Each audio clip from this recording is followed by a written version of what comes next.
survey work that's out there.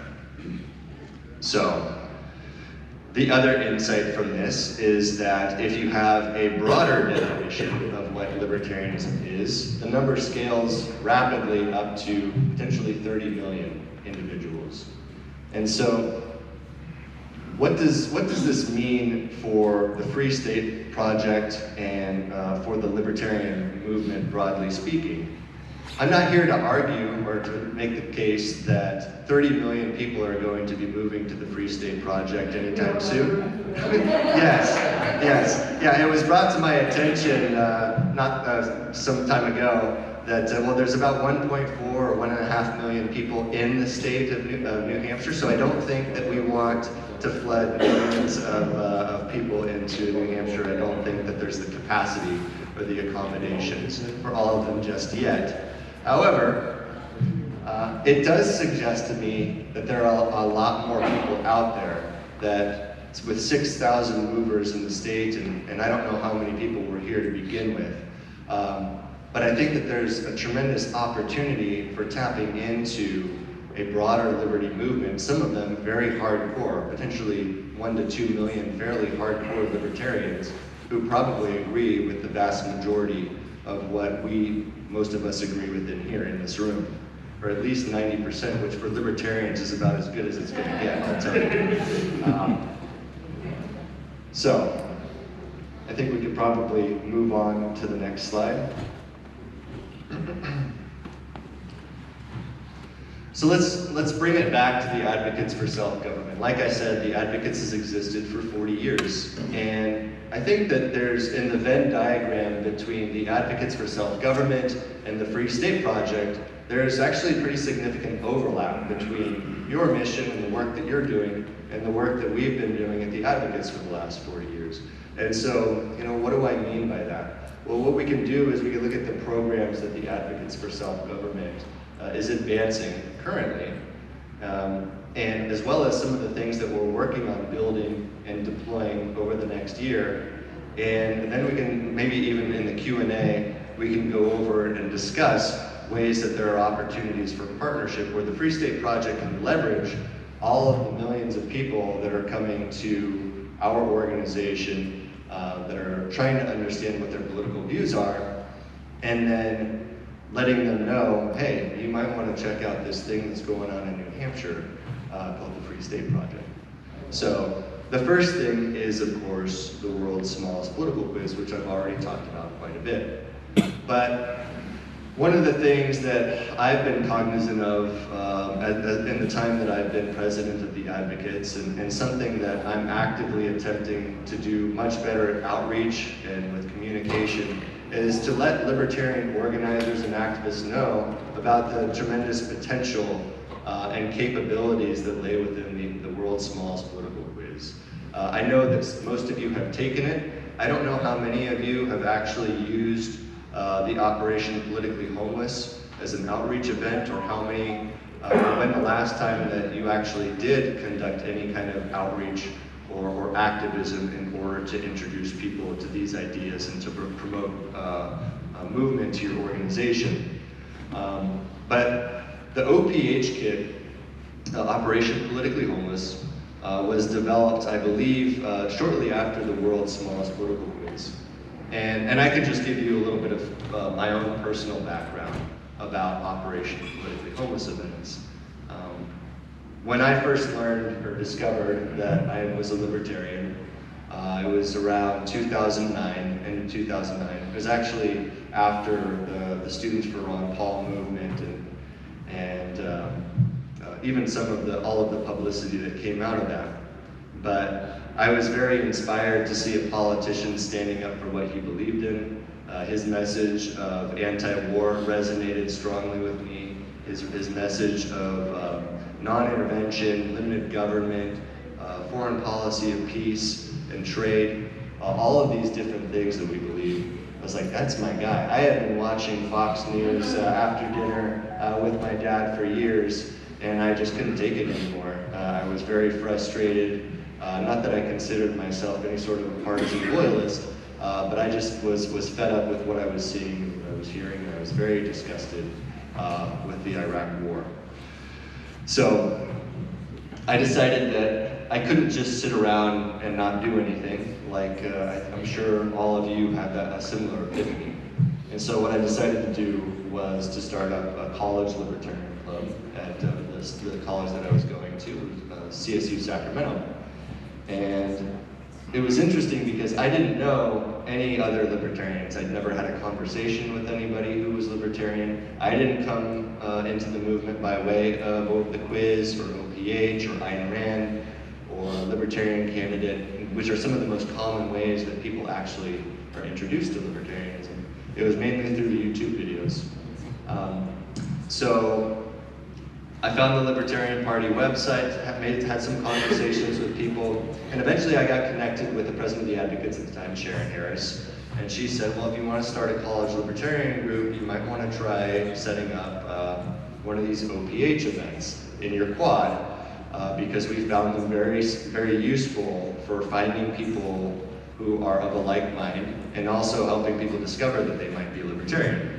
So that's what I did. At first, before the kit came, I stood up in the quad feeling like an idiot with signs, asking people to join my club. Then I managed to get a couple people to show up to our first event that way. But then what ended up happening is we got this OPH kit. I did the same thing with a couple other recruits. We did it every day for a week during Rush Week. And at our next event that we held, we had like 20 people show up to our event, which for CSU Sacramento, I don't know, it seemed like it was a smashing success to get that many people to show up. So I share that with you in part because I've actually experienced its efficacy firsthand as a recruitment and organizing tool. But I can also say from experience that it's one of the funnest things that I did while I was a student at CSU Sacramento. I can't tell you how many fantastic conversations that I had with people, and I didn't consider myself, like the heir to Murray Rothbard. I was still learning about these ideas myself. I wasn't particularly confident in answering all of the questions. In some ways, I still don't always feel completely confident when people ask me questions, well, how would this work in a libertarian society, or how would this work?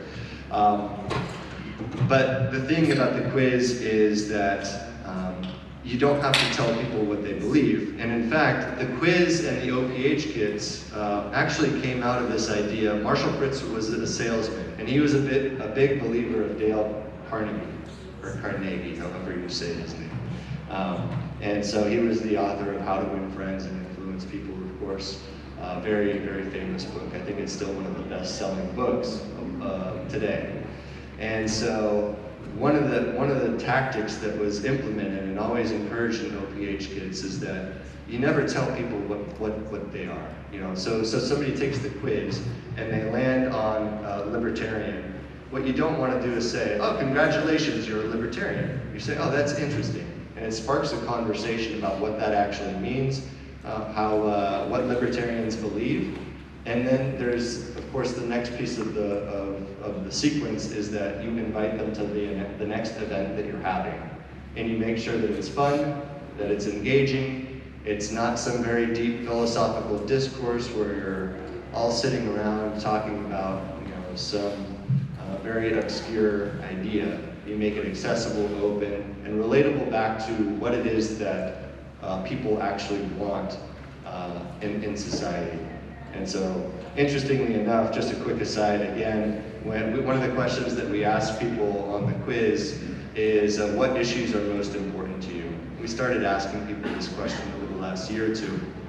And it ranges depending on how people score on the quiz, and if anybody's interested, I could provide the data on that. But for libertarians, what's really fascinating, and I guess it wouldn't come as a surprise to this crowd, can anyone guess what the #1 issue for libertarians is?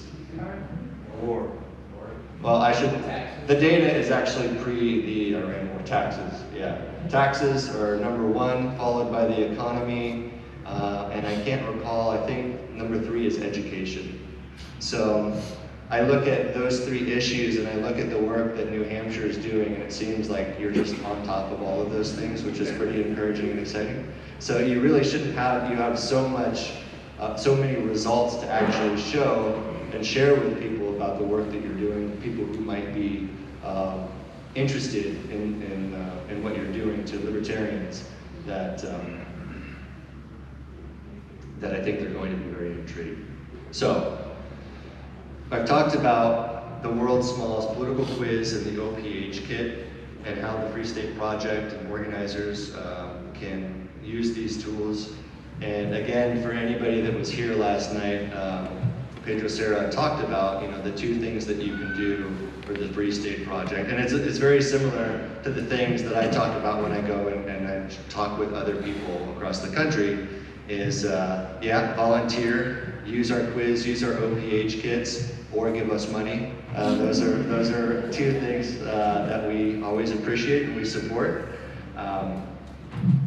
But the last thing that I wanted to share with you, and something that well, before I get to this, there is one other thing that I wanted to share, and it pertains to the quiz. As I mentioned, that 1 in 5 people who come and take the quiz are students and young people. So one thing that we're working on that I think that the Free State Project in New Hampshire might be interested in, I want to talk to folks maybe later to evening or over the course of the next couple of weeks, is we would like to create resources that make the quiz more accessible and user-friendly for teachers and educators to introduce the world's smallest political quiz to their students. We know that teachers use it. We know that one of the reasons why they love the world's smallest political quiz compared to some of our competitors, like the Political Compass test or the 8 Values test or some of these other ones, is that it's fast, it's simple, and it's pretty clear what questions are being asked, so students aren't confused by the questions. Because in most cases, these are younger audiences who don't have a large depth of knowledge about politics. And so my thinking is that with the homeschool movement and everything that's happening in New Hampshire, a quiz in the classroom could be a very effective outreach tool to introduce people to a more comprehensive political spectrum, to the Nolan chart, and help younger people accurately identify what their political ideology or views might be. Now here's the last thing. I haven't shared this with anybody yet. It's something that I'm very excited about, and I'm very excited about revealing this program to this audience in particular, because when I think about activism in the United States, where libertarians are actually making things happen and getting things done and demonstrating results, I think of the Free State Project. Not to say that other work isn't being done elsewhere, but you guys really are crushing it. And so, you've learned a lot, like the Advocates for Self-Government. We have a history of 40 years demonstrating what works and what doesn't, as far as communicating and talking to people and helping libertarians be more effective communicators of the ideas so that we can reach broader audiences and grow the movement. But I'm still not satisfied with the results that we're seeing, to be perfectly honest, when people come to our website and take the world's smallest political quiz. What happens is that people get their results. As I said, roughly 30% of them realize that they're libertarian, and then they're gone. So what we're attempting to do is figure out ways that we can engage them immediately when on the page where they see their results, and grabbing their attention to where they're not just going to leave. So you imagine yourself as somebody, maybe one of those younger people who's taking it for a high school or homework assignment. You discover you're a libertarian, you don't have strong political priors. Well, what does this mean? Of course, we show a description of what it means to be a libertarian, we offer resources. But what we're interested in doing is actually A/B testing new ways that we can engage with audiences. And so this is where we have our Liberty Bounty program. And it's still kind of a working concept and a working title, although my colleagues and I have spent quite a bit of time working on it, and our plan is to launch it later this month. So the Liberty Bounty, it's essentially a digital engagement competition. Activists create outreach content, whether it's videos, posts, articles. It's designed to drive people both to the quiz and also to post-quiz engagements.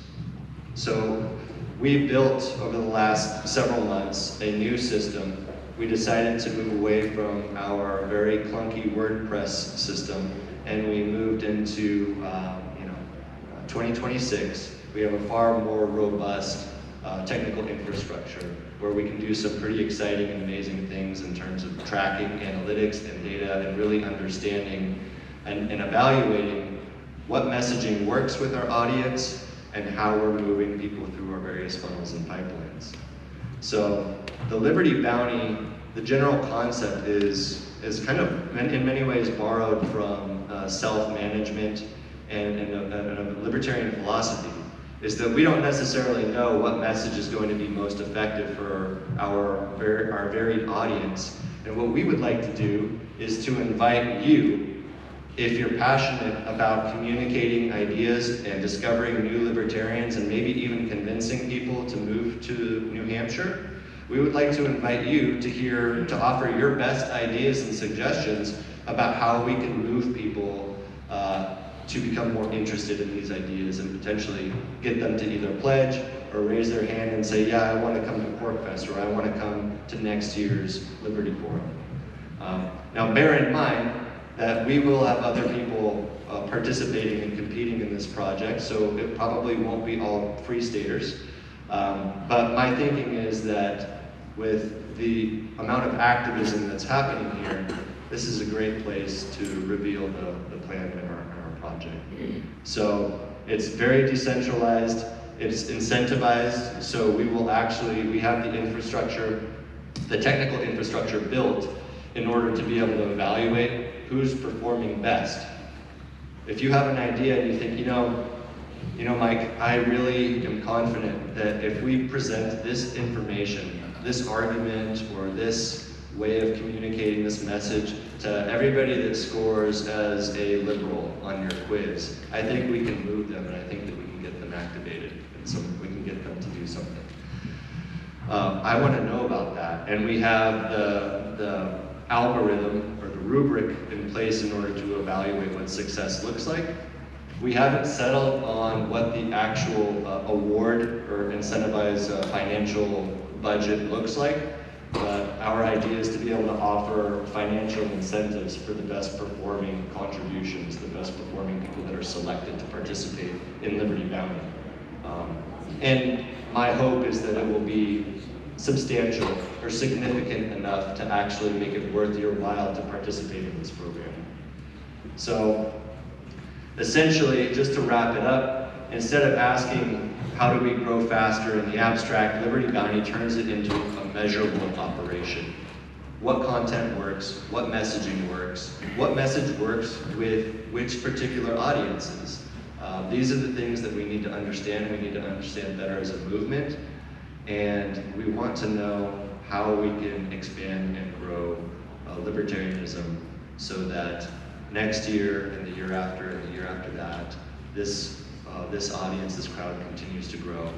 And instead of 6,000 movers every 20 years, maybe you start seeing 6,000 movers every 5 years or something like that. That's the goal. So, as I said, I have not yet moved to New Hampshire, but after participating in my first Liberty Forum, I am very motivated. I'm very excited, and I plan on coming back again in the future.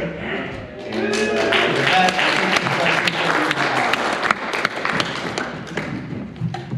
so, do you think the quiz is like 100% neutral? To me, it feels slightly push-pull, like a push-pull sort of thing. Yeah, I mean, that's a legitimate criticism that we have.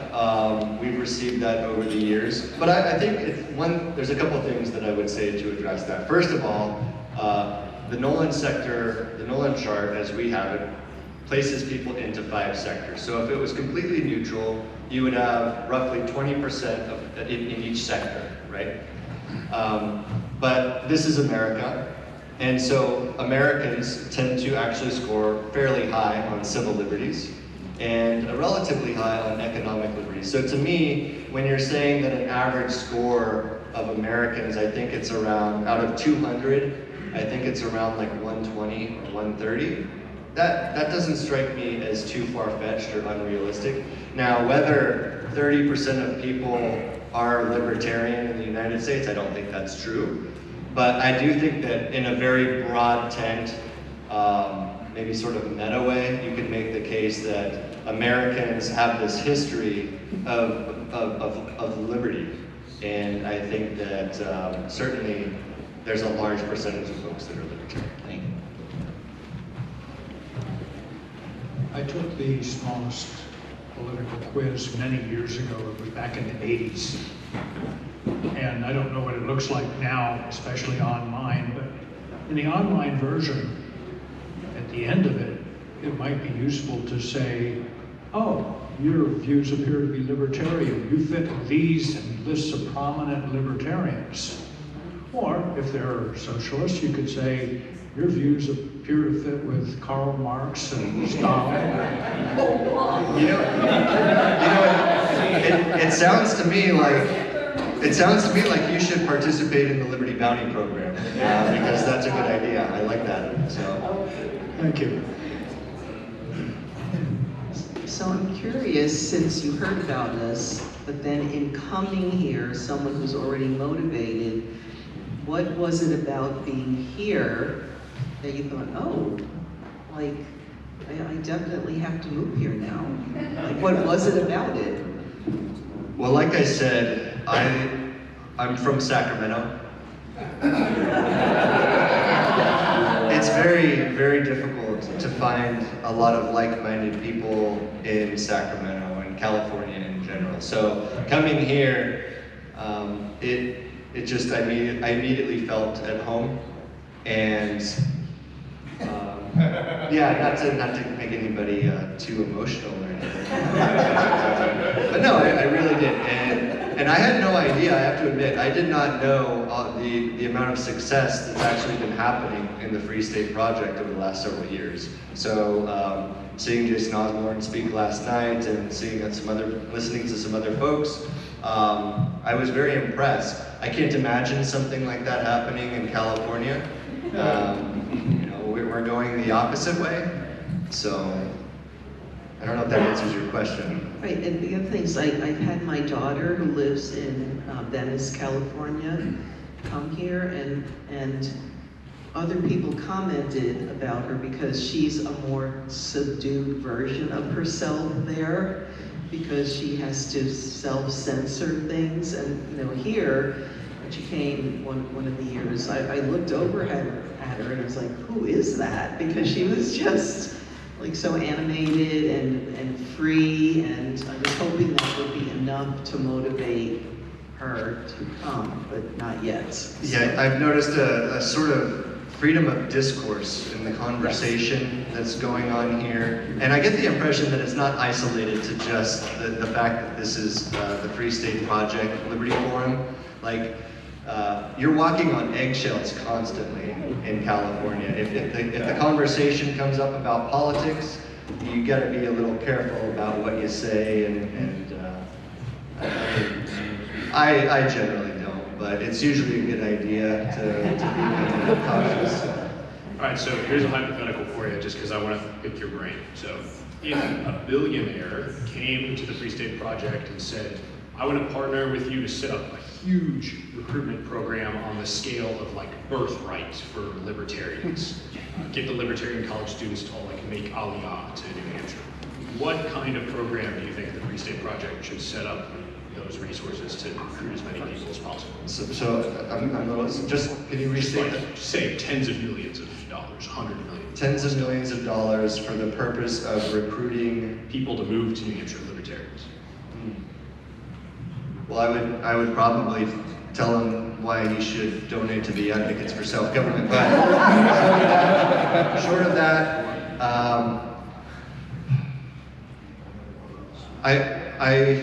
somebody was talking about let 1,000 flowers bloom, and I do believe that you need to concentrate resources and a proven strategy that's going to be effective, but it seems like we're still trying to figure out what that silver bullet looks like, and we haven't really come on anything that works exactly.